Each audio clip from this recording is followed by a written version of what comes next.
আসসালামু আলাইকুম। হেবা দলিল কখন বাতিল করা যায়? সহজ এবং ছোট্ট একটা টপিকের মাধ্যমে আমি শেষ করব। যদি কোনো ব্যক্তি অপর কোনো ব্যক্তিকে হেবা বা হেবা বিল এওয়াজ এর মাধ্যমে কোনো সম্পত্তি ট্রান্সফার করে, তাহলে অপর কোনো ব্যক্তি যদি এই সম্পত্তি গ্রহণ করে, দখল গ্রহণ করে, তাহলে সম্পত্তি হেবা বিল এওয়াজের মাধ্যমে ট্রান্সফার হয়েছে বলে গণ্য হবে। এই সম্পত্তি অ্যাকচুয়ালি স্বেচ্ছায় সজ্ঞানে সুস্থ মস্তিষ্কে যদি কোনো ব্যক্তি অপর কোনো ব্যক্তিকে হেবা করে থাকে, তাহলে এই দলিল বাতিল করা যাবে না। এই দলিল বৈধ দলিল। তবে এই দলিল বাতিল করার কন্ডিশনও আছে। অ্যাকচুয়ালি আইনে একটা বিষয় মানুষকে অধিকার দিয়ে রাখে, আর একটা সে যদি সেই অধিকার সংরক্ষণ না করে থাকে, তাহলে অধিকার খর্বও হয়ে থাকে। অধিকার যেমন অর্জন হয়, তেমন অধিকার খর্ব হয়। কেন খর্ব হয়? আপনাকে অধিকার সম্পর্কে সজাগ থাকতে হবে। যদি আপনি অধিকার সম্পর্কে সজাগ না থাকেন, তাহলে আপনাকে পদে পদে ঝামেলায় পড়তে হবে। সেই অধিকার আপনাকে কেড়ে নেওয়া হবে আপনার কাছ থেকে। এই কারণে যেমন 3 বছর যদি আপনি পরপর খাজনা না দেন, তাহলে কিন্তু আইনে আছে যে সেই সম্পত্তি আপনার অ্যাকোয়ার করে সরকার খাস করে নিয়ে যেতে পারবে।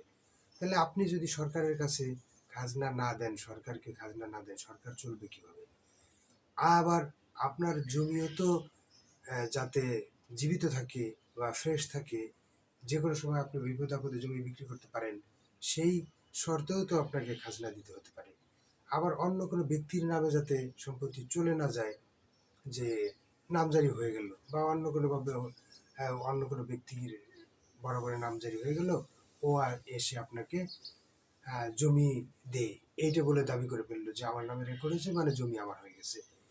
এই কারণে এই বিষয়গুলো যাতে না না হয়, এই কারণেই কিন্তু আপনার অধিকারগুলো যাতে আপনি সজাগ থাকেন, এই কারণেই আপনার তামাদি আইনটা করা, যাতে মানুষ তার নিজের অধিকার সম্পর্কে সজাগ থাকে।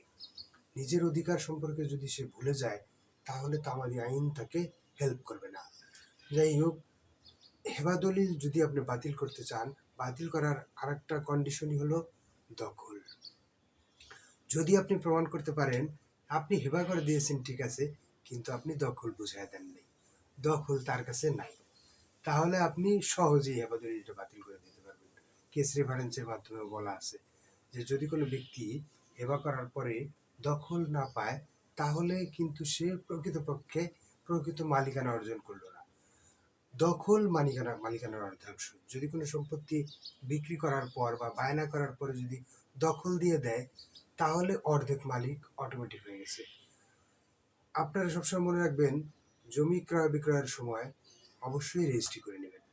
আর হেবা দলিলটা কিন্তু 2005 সালের পূর্বে এরকম ছিল না যে আপনাকে রেজিস্ট্রি করতেই হবে, বাধ্যতামূলক ছিল না। যদি কোনো ব্যক্তি লিখিত জাস্ট খালি স্ট্যাম্পের উপরে হেবা করে যায়, তাও এই হেবা কার্যকর ছিল। কিন্তু অনেক ঝুট ঝামেলা এড়ানোর জন্য এই দলিলটা রেজিস্ট্রি বাধ্যতামূলক করা হয়েছে। 2005 সালের পূর্বে যদি কোনো হেবা আনরেজিস্টার্ড থাকে, তাহলেও কিন্তু তা কার্যকর। রেজিস্ট্রেশন আইনে আগে থেকেই রেজিস্ট্রেশনের ব্যবস্থা করা হয়েছে, মুসলিম আইনে এটা বাধ্যতামূলক না। যেমন ওসিয়তনামা, যদি কোনো ব্যক্তি অপর কোনো ব্যক্তিকে ওসিয়ত করে যায় 3/1 সম্পত্তি, তাহলে এই ওসিয়তনামাও কিন্তু রেজিস্টারের প্রয়োজন ছিল না। এটা মুসলিম আইনে এমনিতেই অটোমেটিক কার্যকর হওয়ার কথা। এই উইল দিয়ে বা ওসিয়তনামা দিয়ে আপনি নামজারি করে আপনার সম্পত্তি আপনি ভোগ দখল করতে পারবেন। কিন্তু নানানবিধ ভবিষ্যতে এইটা ঝামেলা হয়, এই কারণে রেজিস্ট্রি বাধ্যতামূলক করা হয়েছে। তবে রেজিস্ট্রি করার কারণে অনেক ঝুট ঝামেলা থেকে মানুষ বের হয়ে আসতে পারতেছে। হেবা দলিল বা অন্যান্য দলিল বাতিলের প্রক্রিয়া প্রায় একই, তবে ভিন্ন ভিন্ন দলিলগুলো ভিন্ন ভিন্ন কন্ডিশনে বাতিল হতে পারে। বিষয়টা যদি জানার থাকে আমাকে কমেন্টস করতে পারেন, আমি জানার চেষ্টা করবো। সবাইকে ধন্যবাদ। আসসালামু আলাইকুম।